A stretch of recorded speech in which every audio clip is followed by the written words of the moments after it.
Assalamualaikum warahmatullahi wabarakatuh. Salam pagi, salam sejahtera kepada semua guru dan pelajar-pelajar geografi SDPN seluruh Malaysia.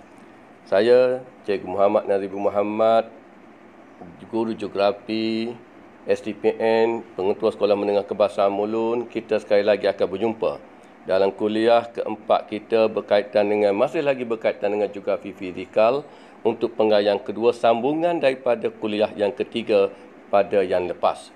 Hari ini kita akan melihat lebih mendalam untuk berkaitan dalam kuliah ketiga. Sebenarnya kita bincang untuk dikaitkan dengan fenomena cuaca dan iklim yang berlaku seperti kejadian Pulau Haba, seperti kejadian penipisan ozon, seperti kejadian kesan rumah hijau atau pemanasan global. Dan yang kita akan bincang pada hari ini berdasarkan pada gambar rajah tersebut.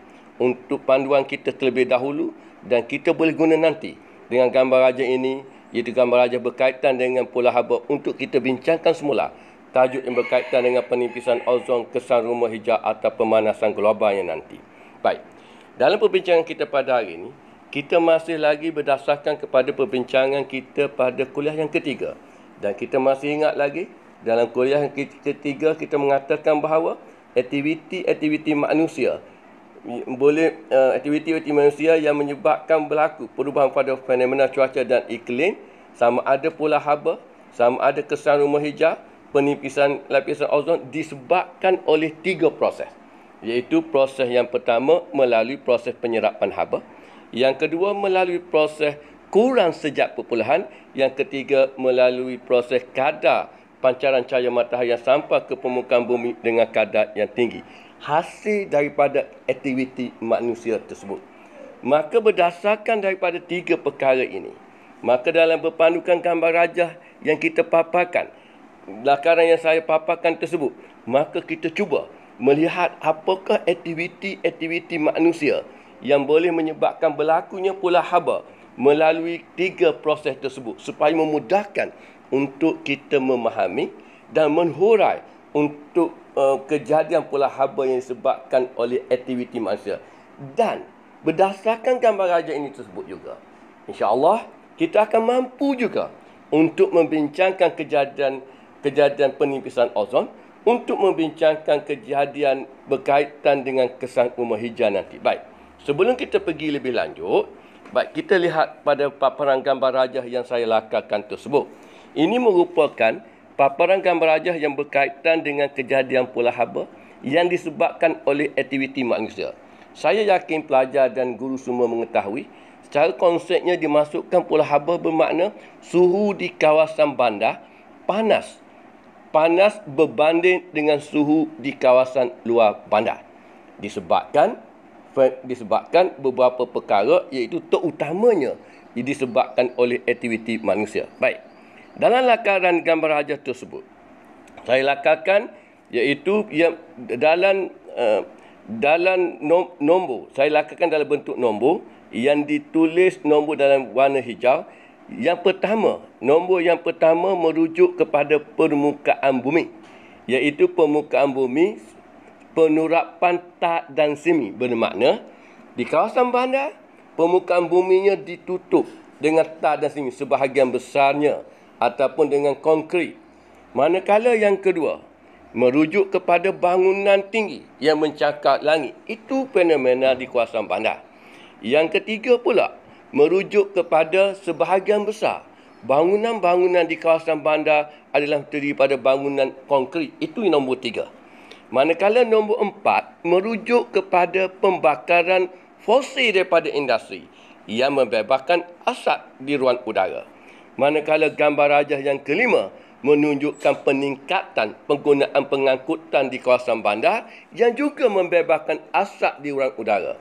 Manakala gambar nombor 6 itu menunjukkan pembakaran sampah secara terbuka atau dengan konsep pembakaran terbuka yang menyebabkan berlaku pembebasan asap di ruang udara.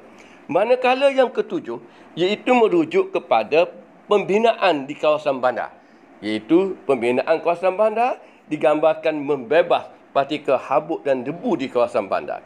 Manakala yang nombor 8 merujuk kepada iaitu pelombongan kuari yang juga menyebabkan berlaku pembebasan partikel habuk debu di ruang udara. Manakala nombor 9 di kawasan bandar merujuk kepada penerbangan pokok yang berlaku di kawasan bandar yang boleh menjanakan kejadian pula haba. Baik, cuba kita lihat kembali gambar rajah yang lakaran yang dipaparkan tersebut. Cuba kita kena pasti daripada gambar rajah tersebut melalui 9 aktiviti manusia melalui gambar rajah yang dipaparkan dan gambar rajah tersebut, apakah 3 proses yang kita nyatakan tadi melalui aktiviti manusia yang boleh menyebabkan berlaku kejadian pula haba. Baik. Proses yang pertama, kita melihat proses penyerapan haba. Dalam penyerapan haba, dia berlaku disebabkan oleh 3 perkara. Yang pertama, melalui penyerapan haba melalui proses objek yang terdapat di permukaan bumi seperti bahan konkrit, tar dan sebagainya. Itu yang pertama. Yang kedua iaitu melalui proses pembebasan asap yang mengandungi gas di ruang udara yang menyebabkan gas tersebut menyerap haba yang dipancarkan oleh pancaran cahaya matahari. Yang ketiga melalui aktiviti manusia yang membebaskan partikel habuk dan debu. Yang menyebabkan partikel habuk dan debu menyerap tenaga, menyerap bahangan atau haba yang dipancarkan oleh matahari. Baik. Kita lihat gambar rajah yang saya lakarkan tersebut. Yang melalui aktiviti manusia yang dilihat apakah aktiviti manusia yang menyebabkan berlaku proses penyerapan haba tadi yang boleh menjanakan pula kejadian pula haba di kawasan bandar. Okey, baik. Yang pertama, kita melihat melalui proses penyerapan haba oleh objek yang terdapat di permukaan bumi, terutamanya bahan konkrit. Baik. Dalam gambar rajah tersebut, yang pertama, bahan konkrit atau tar merujuk kepada nombor 1, iaitu penerapan tar dan simen atau penerapan tar dan konkrit. Itu yang pertama. Yang kedua iaitu melalui objek ataupun konkrit, iaitu nombor 3, bangunan konkrit. Bermakna nombor 1 dan nombor 3 merupakan aktiviti manusia, iaitu pembinaan bangunan tinggi, pembinaan jalan raya yang terbuat daripada bahan konkrit dan tar. Ia berupaya menyerap haba yang dipancarkan cahaya matahari, menyebabkan kawasan bandar tadi menyimpan haba. Kesannya kawasan bandar tadi suhunya lebih panas daripada luar bandar. Bermakna sudah ada 2 isi di sana. Yang pertama, pembinaan bangunan konkrit.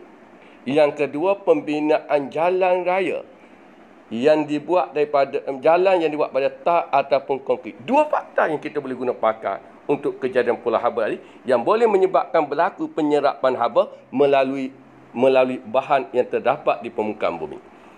Yang kedua, melalui proses penyerapan haba juga. Cuba kita lihat kembali gambar rajah yang saya paparkan tersebut.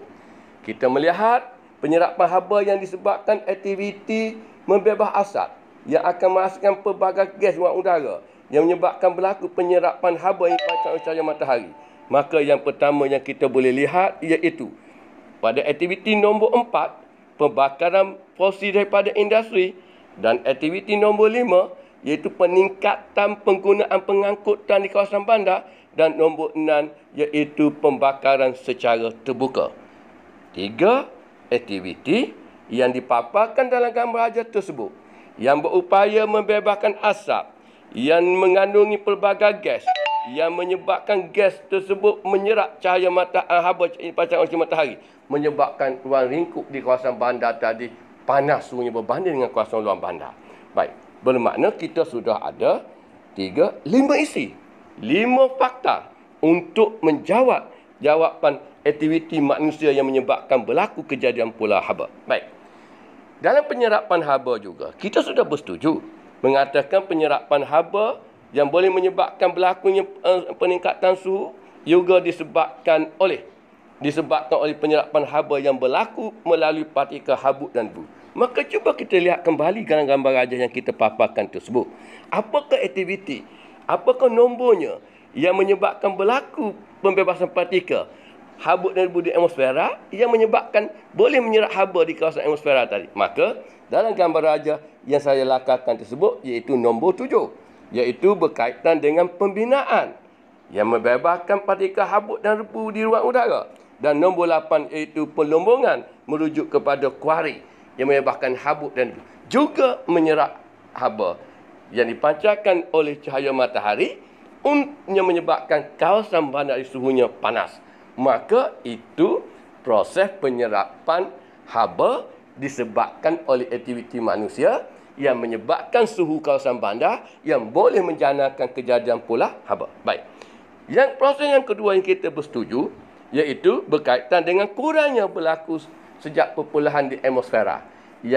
Sejak perpulahan berlaku terhadap permukaan sama ada air ataupun tumbuh-tumbuhan yang menyebabkan kurang kandungan wak air di atmosfera yang menyebabkan udaranya kering dan suhu atmosfera kawasan tersebut panas ataupun tinggi. Baik, cuba kita lihat dalam gambar raja kita yang saya paparkan tersebut. Apakah aktiviti manusia berpandukan nombor yang dalam lakaran tersebut yang menyebabkan berlakunya kekurangan proses sejatan sejak perpuluhan yang berlaku di permukaan bumi yang menjanakan peningkatan suhu yang boleh menyebabkan kejadian pula haba di kawasan bandar. Baik.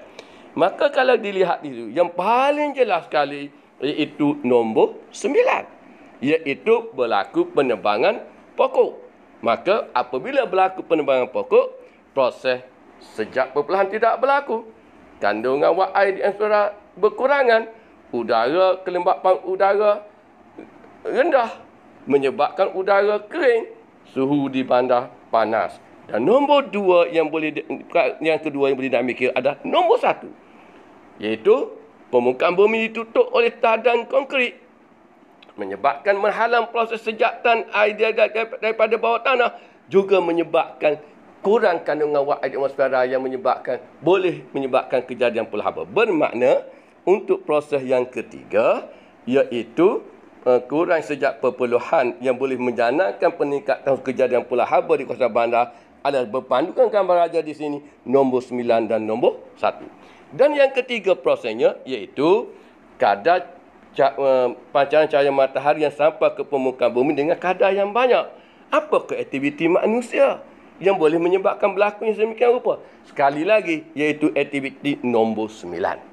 Penebangan pokok di kawasan bandar menyebabkan tidak berlaku proses pantulan cahaya matahari oleh tumbuh-tumbuhan ke atmosfera atau tidak berlaku proses fotosintesis, maka menyebabkan berlaku peningkatan suhu dan pula haba di kawasan bandar.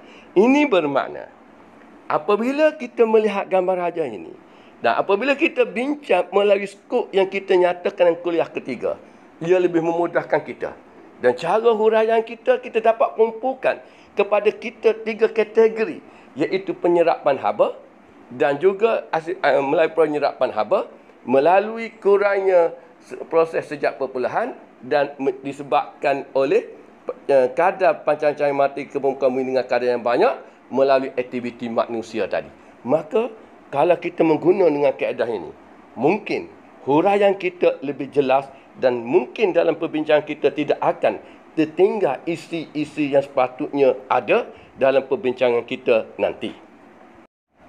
Baik pelajar dan guru, setelah saya jelaskan tadi berkaitan dengan gambar raja kita dalam perbincangan berkaitan dengan aktiviti manusia berdasarkan kepada 3 proses tadi yang boleh menyebabkan berlaku pula haba. Pada hari ini, jadikan gambar raja ini sebagai panduan untuk diberi latihan kepada anak-anak pelajar supaya mereka dapat bincangkan faktor-faktor yang boleh faktor-faktor akibat aktiviti manusia yang boleh menyebabkan kejadian pula haba berdasarkan kepada huraian 3 proses yang kita jelaskan tadi.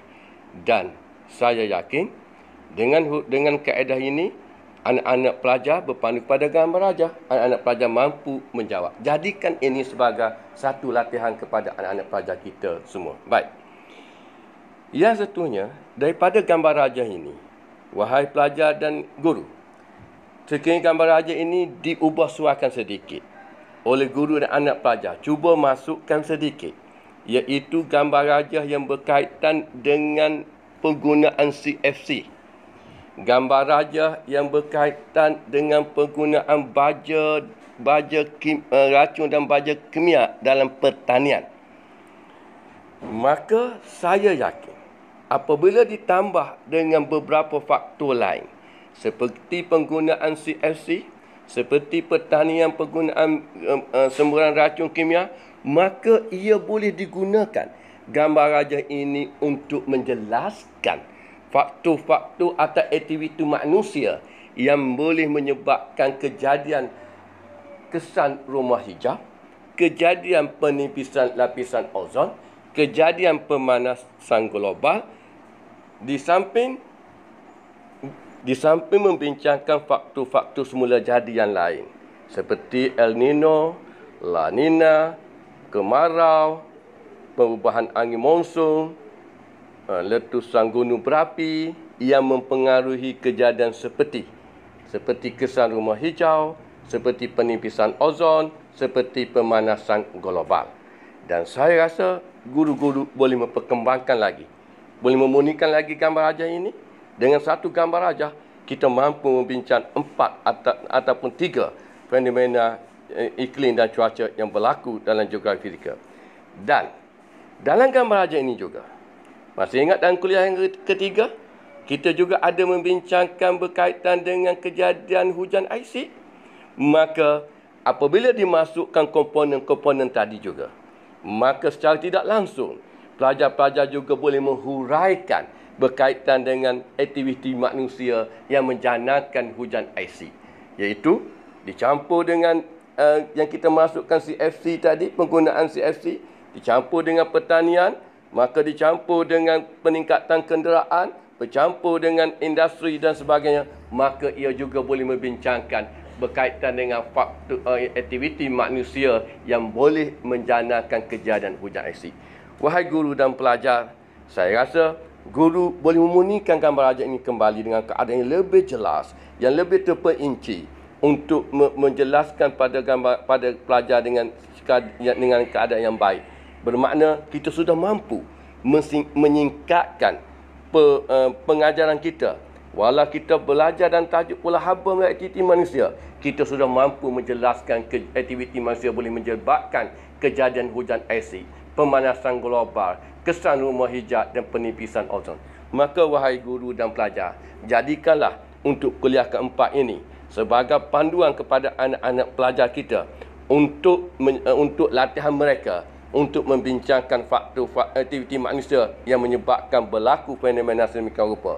Tapi jangan lupa wahai pelajar dan guru, boleh juga membincangkan langkah-langkah untuk mengatasi berlakunya kejadian pula haba, berlakunya kejadian pemanasan global, berlakunya kejadian penipisan ozon, berlakunya kejadian kesan rumah hijau dan berlakunya kejadian hujan asid.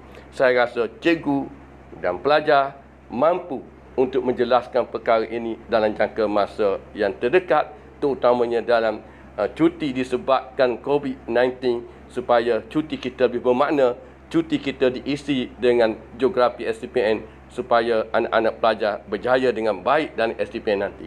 Saya berundur dulu untuk kuliah kali keempat, dan sekiranya ada sebarang kesilapan daripada saya mohon guru-guru yang lebih arif daripada saya supaya memperbetulkan lagi apa yang pincang dalam ucapan saya, dan sama-sama kita membimbing anak-anak pelajar kita untuk berjaya dengan lebih cemerlang dalam geografi STPN untuk pengarahan yang kedua. Sekian daripada saya. Assalamualaikum warahmatullahi wabarakatuh. Dari saya, Cikgu Muhammad Nazir bin Muhammad dari Sekolah Menengah Kebahasaan Mulun.